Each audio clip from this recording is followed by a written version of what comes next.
Okay, yoga blocks. Why do you need them? Why are they so beneficial? Well, I'm going to demonstrate a couple options with one pose, back dome. You can use them on your hands or feet, and I'm going to teach you how to use them so you get the most bang for your buck and you dramatically improve your back dome. They put their hands on the yoga blocks, and see if you'll notice I have a hard time this here. Getting your hands here. Palms flat, and then from here, pressing up. Brutal. For me, that's incredibly hard.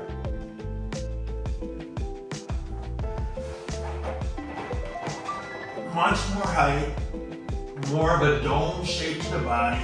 I'm still cold, but at least I'm getting a better dome.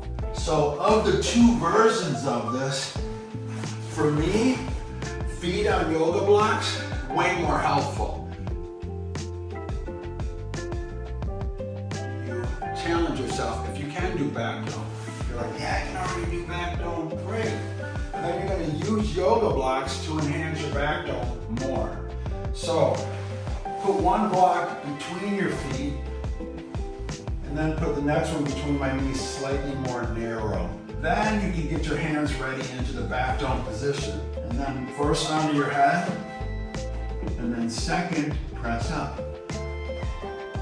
And constantly working those knees in. So hopefully you got the gist of using blocks to make your back dome more challenged between your legs. And then also using blocks to assist your back dome, either putting your feet on them or putting your hands on them. You'll figure it out once you do them, you'll be like, yeah, that works better for me.